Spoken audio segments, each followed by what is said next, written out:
This episode is brought to you by Microsoft Azure. Turn your ideas into reality with an Azure free account. Get everything you need to develop apps across cloud and hybrid environments, scale workloads, create cloud-connected mobile experiences, and so much more. Discover what you can create with popular services free for 12 months. Learn more at azure.com. That's AZURE.com.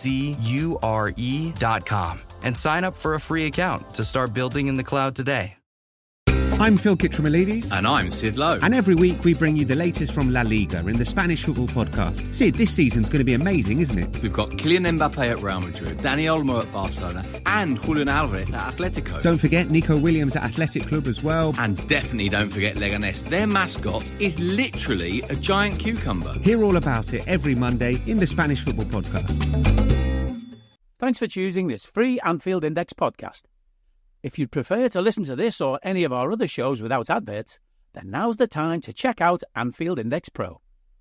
With AI Pro, you can supercharge your entire listening experience. You'll not only get all of our podcasts without the ads, but you'll have them far faster with our Quick Publish feature available exclusively for subscribers.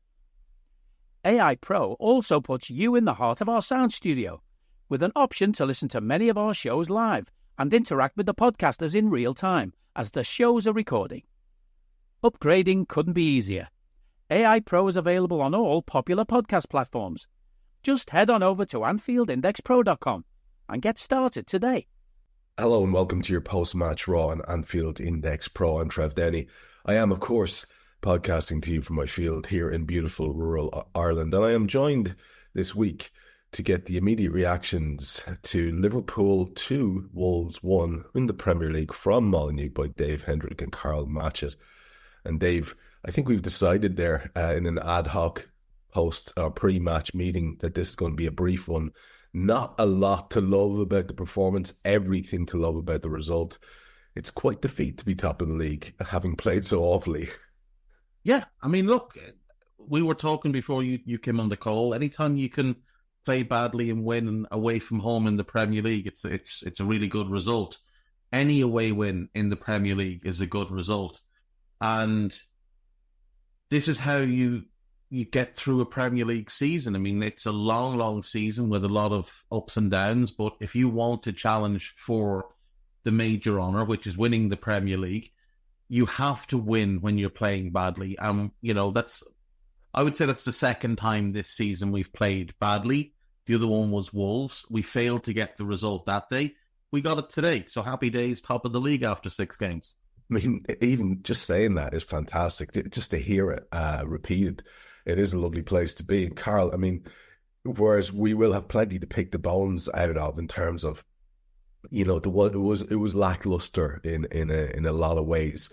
Some very shoddy passing and the like.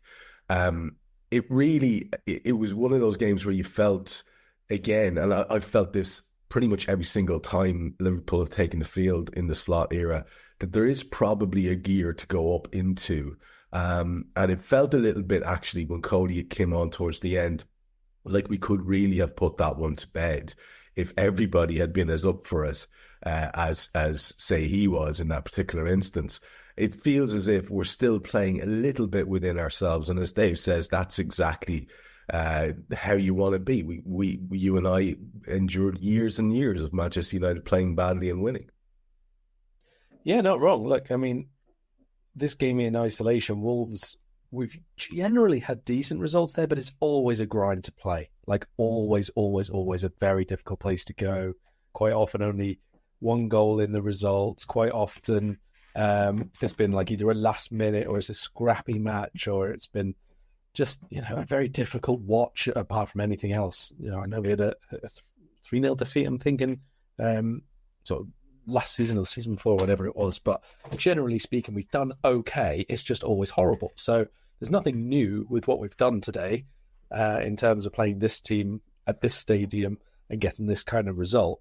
But like you say, we are playing well and winning matches, and in a game like this we're playing not so well and still finding a way to win the game. And it is okay to play poorly if you A, are taking lessons out of things that you don't do well, and B, you still find ways to not lose. Obviously against Forest we didn't manage that, but in a couple of games already this season, we've either found a way to raise our performance level or found a way to just do something. And that's what we did today. And that's absolutely okay. Just before you joined us there, I said, anytime we have a result like this, where we play really badly, but we win the game, and then we're on top of the table, all you got to do is remember back to that game against Blackburn at Anfield, and we drew, we went top, and people were booing it. And bit of a mistake for the time, the season, all the rest of it, but you just kind of take it, right? We didn't necessarily expect to be top or, challenging top, barely having dropped anything at all at this stage. There was a lot of unknowns. So far, it's all pretty much, with a few exceptions, been positive. The opposite of that would appear to be what was weighing on the mind of Mr. Lamina at the end of the game. And you're more familiar, as Dave would be, than I am with the Wolves setup. And obviously they had some difficulties to cope with in terms of a long-term injury to Mosquera and obviously some other knocks and some illness around the squad. But can you explain to me why we saw a guy who I think was lucky to be on the pitch? I'll be honest with you. I think he was really walking the line, and maybe someone other than Anthony Taylor might have given him a second yellow at some stage. But what was it that was manifesting so horribly for him in his mind that he was like in tears in the sixth league game of the season? I'm not poking fun. I'm genuinely curious. Is there some sort of a story or a narrative I'm not aware of there? No, not as far as I know. I think he put a lot into the game. Like you say, he's maybe over the line a little bit at times, but he's captain. He's trying to probably lift that team. He's comfortably their best performer today, in my opinion. He won a lot of the midfield battles himself when we were very, very slow to things and very second best to things. I think it was probably just that. He's club captain, and they probably put a good bit in terms of effort and, I don't know if I want to say technique or going forward or whatever, but it's small margins that they've lost a game in and stay bottom, and other teams obviously around them have got results today. I presume it was just that, but we'll see. Yeah, it just seemed quite extreme. Dave, the Liverpool lineup, probably not that surprising. I think it's fair to say this guy very much knows his preferred team, it seems, and I think that was probably it. I think that's the team he wants to play as much as he can, and there's every bit of evidence for that. So nothing really surprising to talk about there. We obviously have a very strong bench. Let me speak to you a little bit about Wolves, unless you want to chat about the Reds, but it just seems fairly straightforward. Wolves today with Bueno and Gomes, and then Aït-Nouri and Semedo either side of them in defence. Johnston is keeper, and he had a bit of a mixed afternoon, but made a couple of good saves. Andre, the guy we had been linked with in the pre-return of Michael Edwards, linked very heavily, let's be honest. He was holding midfield for them nominally with Lamina and Gomes, although Lamina was much more deep lying as the game went on, pretty much taking the ball off the keeper and quarterbacking it for them for what it was worth. They had Bellegarde and Cunha either flank and Strand Larson up top, and they have some players to bring on. Wang came on, Forbes came on to some effect, to be fair. Tommy Doyle came on from them as well. Matt Doherty's on that bench, Sarabia, they've got Guedes and Rodrigo Gomez. It's not exactly the most inspiring bench in the world in terms of being able to change a match up. But then, like I said, they had some issues.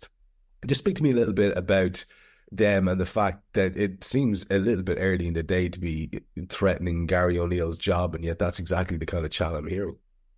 Yeah, but I don't think it's just this season. I think, when you want to judge a team, you want to get a bigger sample size. So before this game, when I was looking at this for the Daily Red, you go back 19 games, which is the last 14 of this season, or of last season, the first 5 of this season, you're talking 15 points is what they've taken. So over a season, that's 30 points, which is relegation in 8 of the last 10 years and 17th in the other 2 seasons where you were only staying up due to the incompetence of others. They've now lost today, which makes today the 19th game. So you knock off the original first. That takes away 3 points. Now you're looking at a team that's taken 12 points in their last 19 games. That's 24 points across the season. That's relegation every single season. I think that's what you're seeing in Lamina is not just their current situation, but the fact that this dates back to last season. And even, you look back at last summer, the whole nonsense with Lopetegui, you look at the fact that Neves left, Nunes left, then this summer, Kilman goes, Neto goes, and Lamina's probably, he's taken on the captaincy and he's taken on a big role there over the last 13, 14 months. And he's probably looking around and thinking, where are we going as a football club? Like, what is the end game here? Because when I arrived, the talk was we're going to push for Europe. That's what we wanted to do as a club. We had a really good core of players. We were being ambitious. We were spending, £40 million on Matthias Nunes to come in the door. We were keeping Neto. We were keeping Ait Nouri. We had Kilman. We had Nathan Collins. We had Ruben Neves. We had good players, all over the pitch. And now you're looking around and you're thinking, well, half the good ones are gone. And of the ones that are left, they're not going to stick around if we're battling relegation every year. Those two young Brazilian lads in midfield who people are very high on, they're not going to stick around if this is what it's going to be where we're battling relegation. But I'm now in my 30s, so where am I going to go? What's the plan here? There doesn't seem to be any sort of cohesive plan with Wolves. They've sold players, not replaced them. The form has been dreadful now for half a season. And there's probably a lot of frustration in him because, he's given everything he has today. And their goal comes from him. He's the one that begins that with a driving run out of their defence. And they get the goal. And then within, 60 seconds of them getting their goal, they're behind again. That's got to be a source of immense frustration to senior players who themselves are putting in good performances, who themselves are perhaps even performing above the level that they're really capable of. I mean, Mario Lamina has been a good player, but he's always been an inconsistent player. He's been really, really good for them since Gary O'Neill took over. I thought he was really good today. I thought of the six midfielders that started the game, he was the pick of the bunch. Like Karl and yourself have said, he did walk the line a little bit, but he was physically dominant in that game. He's playing well, and it's individual mistakes that are letting his team down. It's poor decision-making that's letting the team down. And it's players at times, I think, being asked to do things they're not capable of. Prime example today is their goalkeeper, who's being asked to play out from the back. And with respect to him, Sam Johnston is a fine, old-school goalkeeper. He's a good shot stopper. He deals well with crosses. He's a good old-school goalkeeper. He might be the worst keeper in the league when it comes to having the ball at his feet.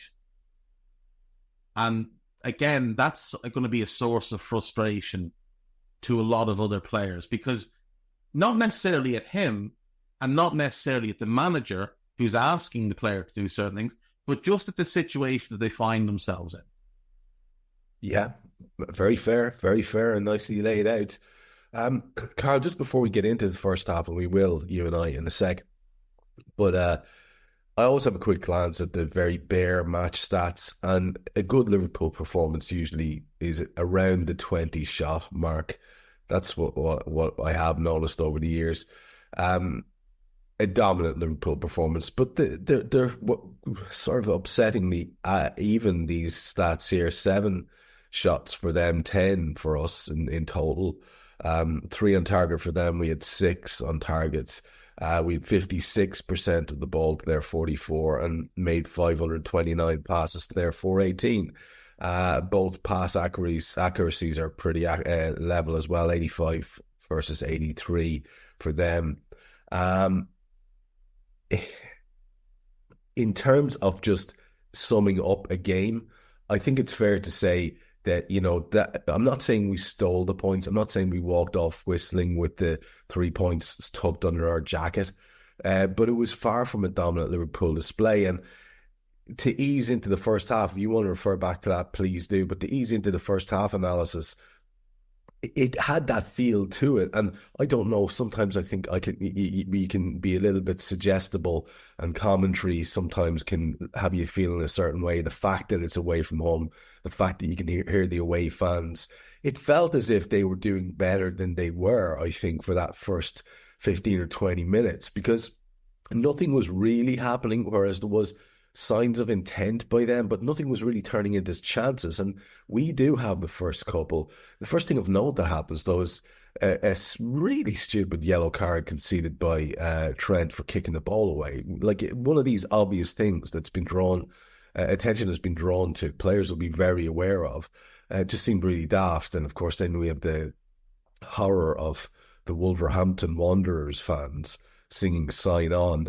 They just had a feel about them being quite dangerous without actually doing anything in terms of actually producing chances. We had a really good opportunity to break, ruined by an appalling Dom Szoboszlai ball on 9 minutes. There was a chance in 10 minutes where Mo had a really good ball into the 6-yard box, kind of curled it into Jota, who couldn't make contact, and on 11, a really good cross by Robbo. Mo went down under the challenge of Aït-Nouri, but was more in asking than in any sort of massive impact. One of the little things I'd like to talk about as we go on is the endless molestation and assault of Mo Salah under the eyes of referees that is just completely let go. Anthony Taylor today, I was actually laughing at it by the end. In fact, I think towards the end he actually gave a foul against Mo when he was being absolutely manhandled. Very, very strange stuff. Again, back to the mistakes. It was McAllister this time making a mess of a great opportunity by miscontrolling a wayward Wolves clearance. We had an opportunity to spring a break, forced a couple of corners, a bit of pressure then from them, and this is where we'll wrap up. They had a decent spell from about the 18th minute through the 20th, 21st. Lamina had a good cross put in on around the 20-minute mark, and Ali has to save from a Cunha dig on 21. And Neville, and this is where I'm going to stop, says in the commentary on Sky that Wolves have been by far the better team at this point. A lot for you to get your head around there in terms of head-scratching stuff, Karl. I don't need a VPN. I've got nothing to hide. Ha. This is what I used to tell myself before I hooked up with LibertyShield.com. Not only is my home internet now fully encrypted, but I can now access all the websites I want, whenever I want, and do so from absolutely anywhere. As a Liverpool fan, I love to know I can now watch every match, regardless of whether it's on UK TV or not. My Liberty Shield VPN makes sure nothing is blocked and guarantees me super fast streaming speed throughout that match. You can get connected right now with their software package, which includes a 48-hour no-obligation free trial and instant access to their apps for Apple, Android, Fire TV, PC, Mac and Android TV. Or go a step further like I have and get one of their pre-configured VPN routers. These small but powerful devices allow you to easily connect every device in your home to VPN, making it the perfect solution for smart TVs, Mac boxes and games consoles. Visit LibertyShield.com today and use coupon code AIVPN25 to get 25% off at checkout. Yeah, so touch on a couple of stats first that you mentioned, right? So Salah made one foul, committed one foul, if you like, and had one foul given for him as well. So that's actually slightly more skewed in Salah's favour than it generally is. That's a worry, but that's we know this. It's happened a lot of times. Salah doesn't tend to get loads and loads of things given his way, and sometimes foul wise does go against him when it really shouldn't, and he gets very, very annoyed about it. He's actually committed 8 fouls this season, so he's committing them at a rate of more than one a game, and he's He's been fouled 9 times this season in the Premier League. So there you go. Mo is a modern day hatchet man. No question. In terms of like the shots and stuff that you mentioned, yeah, the numbers are like relatively similar, but they're not as well. Like a shot in and of itself obviously doesn't mean an awful lot. Like they created nothing. If you take away the farcical nature of their equaliser, which obviously we'll get to in itself, but if you just leave that aside, they had nothing. They had one big chance today, which was the goal.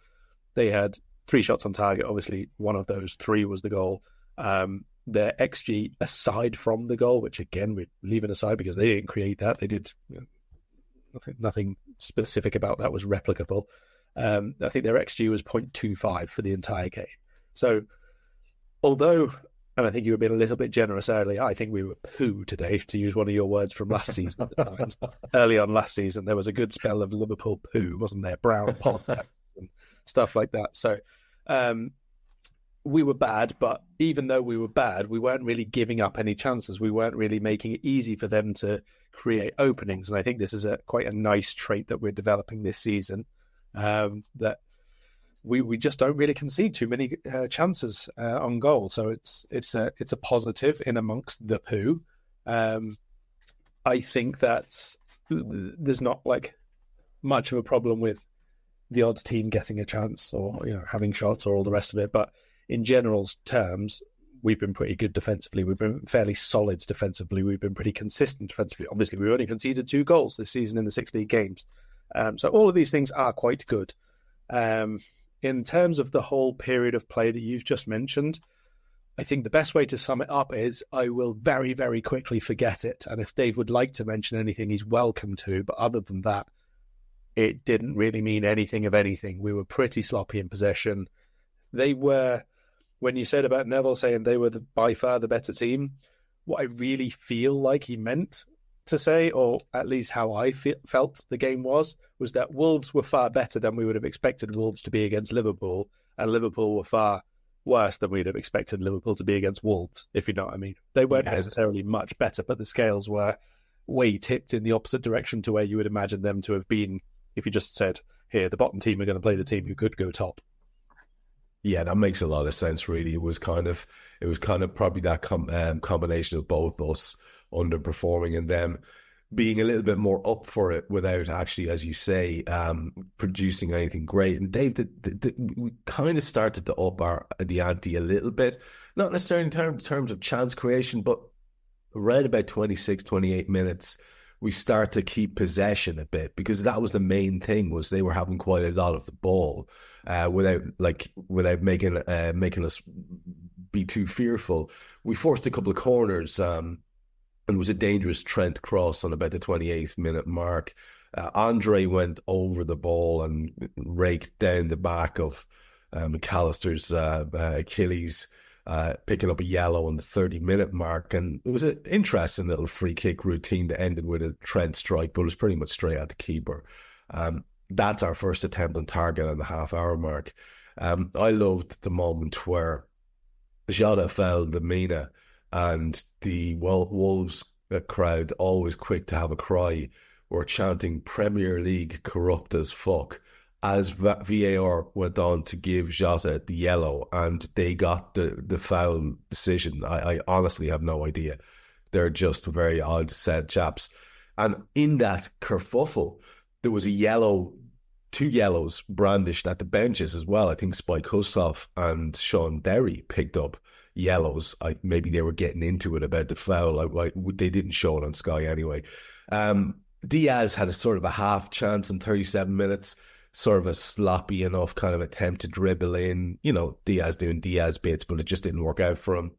On 39, probably the best opportunity of the game to date. It's Dom Szoboszlai kind of point blank with a volley from about 4 yards out. Brilliant cross by Robbo from the left. And the keeper spreads himself, and I think it comes off the bottom of his leg and then sort of goes out for the corner. And it's tempting to say, "Oh, Dom, you've got to score that," but it's also there's no distance between him and the keeper. So quite what he was supposed to do, except make powerful contact. I find that a little bit. I thought that was a little bit harsh to any criticism of him there. If you've played ball, you've been in that position. It's very, very difficult to do anything in terms of angling your shot from that distance. You're always told as well, just make contact, and if you can, send it that side. Send it back to the side of the goal where the ball has come from, because the goalkeeper's momentum will often send him past it. Yeah. And that's what he tried to do. Like, Johnston is coming off his near post, moving backwards across the goal, and he's tried to put it back across that way. And Johnston does well. Like, he makes himself big. He doesn't dive. He doesn't commit to anything. He stays as big as he can for as long as he can. And I kind of feel like you have to give credit to the goalkeeper in that situation. Like, yeah, ideally Szoboszlai puts it a bit further towards the corner or whatever, but you are just taught, make contact with the ball, get it on target. Like, work the goalkeeper at the very least. It's unfortunate, but like it had been such a mediocre half of football on both sides. Like Karl said, like, they were playing better than expected. And I think that is, like, Neville takes often quite simplistic views of the game. Wolves were achieving what they set out to achieve, and we weren't. So in his little mind, Wolves were playing better than us because their game plan was working out and ours wasn't, even though quite clearly we were the better team on the pitch and we had more of the ball. There was that spell where they got really aggressive and powerful in midfield for spells of the game, and Lemina and João Gomes were able to disrupt a lot of what we were doing. And you know, you look at our midfield this season, and obviously they've played well in the majority of games, but our midfield level tends to rise and fall with Alexis. Like, if he's really on it, our midfield can look really good. And if he's not quite on it, it looks disjointed. He wasn't quite on it today, particularly first half, and we looked really disjointed. Gravenberch couldn't get on the ball and couldn't really offer anything to us. Szoboszlai wasn't getting fed the ball, and when he was getting the ball, he wasn't. He looks like a lad that's a little bit short of confidence. Like, he's not passing the ball with any real conviction, and that probably factors into the shot as well, the chance he had as well. There's no real conviction in a lot of what Szoboszlai is doing, and his decision making is off. And it's just a strange thing with him, because overall this season, like, he was awful against Forest, but overall he's been good to very good. But today it didn't click for him. I didn't think it clicked for Gravenberch today. He got a bit better in the second half, particularly when Curtis came on. I think Curtis made quite a big difference. But I do think our midfield is so heavily reliant on Alexis as the connector, the one that fills gaps, the one that knits things together. And I thought he just got a little bit disrupted today and a little bit knocked out of his stride, because in that first half, they were playing a very physical brand, and you know, they were leaving a little bit on some of our players. Not enough to warrant a free kick, but enough to just make our lads a little bit edgy, and it seemed to disrupt them a little bit. You made that point about Alexis McAllister before, and it came to my head today as I was watching it, and like you say, he was just a little bit off, and as a result, I think you're dead right. So are we in that area of the park. He really is the sort of tone setter for the midfield. Lemina doing some of that stuff you were talking about on 43, takes out Luis Diaz, and then he went down injured. Really, it should have been a yellow card, but he managed to confuse the referee into not awarding it anyway. And can we talk about that for 1 second? So, yeah, we have a counter-attacking opportunity that he disrupts with a very clear foul. Yeah, professional. He then runs a good 6-7 yards, absolutely fine, no issue. And then he decides, no, I need to go down again for the second time in the game, and I need to have myself a little bit of a breather here. And the ref's like, oh yeah, no, take your time, that's fine. And for the Wolves fans who had sang Premier League corrupt as fuck, they'll no doubt have complaints about, you know, how late in the first half our goal was. just remember the reason there was so much stoppage time is because your captain decided to go down on the ground twice when nothing happened to him. Very odd behaviour by him. There were 4 minutes. Add in there, sorry, before we move on. When he went off that time after he did the foul, they waited like the 30 seconds and actually a little bit more to wave him back on. When he was treated the first time after he was fouled, he didn't go off at all. Yeah. What was that about? Yeah, didn't go off at all. The game just really started with him on the pitch. Is it not that he's supposed to go off every time now? Are they able to choose which ones or something? No, I thought it was, unless they've changed the rules. It seemed to be Anthony Taylor was sort of doing his version of the rules, deciding kind of each one on an ad hoc basis. The consistency certainly was not there. You know, there are 4 minutes added on. From the FA website, any player requiring treatment must be given treatment off the pitch with the least delay possible. If the treatment takes place on the pitch, the player has to leave the pitch thereafter for 30 seconds. There you go. That's from the FA.com. So basically, Taylor just decided that he didn't want to do that this time. That's kind of what I was saying. Very much playing his own game. If there's a player from each side that gets treatment, the referee can allow both to stay on the field, but not if it's just from one side. Yeah, so we didn't have anyone down at the time, did we? No. The 4 minutes are added corner. We win a corner of 45. It's brutal. Fails to beat the first man, driven low at the near post. However, we retain position and possession, and we have Ibu still up the field, and Jota swings over a lovely left-footed cross from the left-hand side. Ibu Konate, who is still hanging around from the corner, rises and powers the header down and in, Dave, and we go in. That's 46 minutes, so it's not even the tail end of the injury time. We go in ahead at the break, probably a real sickener for them, to be fair. But I don't think they can have too much complaints in terms of what they actually produce chances wise by comparison to what we produce chances wise. It smacks of crying to be saying anything other than we did deserve to be a goal up. Yeah, for certain. We over the course of the half, we were the better team. They, as Karl mentioned, created nothing really in the game at all. And if I don't know, did Ali have even a real save to make in the first half?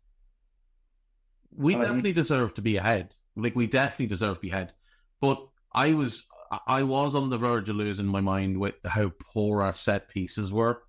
I'm not really sure what's gone on there, because about 4 weeks ago, maybe a little bit longer, there was an article in the Echo by Paul Gorst. I could be wrong with that, but I think it was the Echo by Paul Gorst, about how we were in the process of hiring a set piece coach, and that was going to be, the next addition to Arne Slot's coaching team. Yeah. And Anthony Barry's name was floating around among some locals and that. And nothing's happened there. There's been no progress on that. And our set pieces are woeful. Robbo's delivery has just gone to the dogs, but Trent's isn't much better at the moment. Hey guys, it's Eddie Gibbs from Anfield Index here. I hope you're enjoying this podcast, and I'm sorry to call time on the show before it ends. In the current climate, it's tougher than ever before to offer podcasts for free. At Anfield Index, we produce over 75 free shows every month, which I'm confident is unparalleled in the LFC sphere. Whilst we'd love to offer everything for free, the production costs now make this impossible. That said, we don't want to follow the model of other channels and lock all of our content behind a paywall. So what we've decided to do is to continue offering every show for free, but cut that offering to 30 minutes on our longer shows. So to get all of our shows in full and enjoy the best of everything we have to offer, we really hope you'll consider supporting the channel and signing up at AnfieldIndexPro.com. For about the price of 1 cup of coffee, you'll get every podcast in full with 0 ads. You'll also get access to our LFC VIP community, where you can enjoy live podcasts, engage with our podcasters, and chat with other Reds in real time. So that website again, AnfieldIndexPro.com. Join today. This podcast is part of the Sports Social Podcast Network.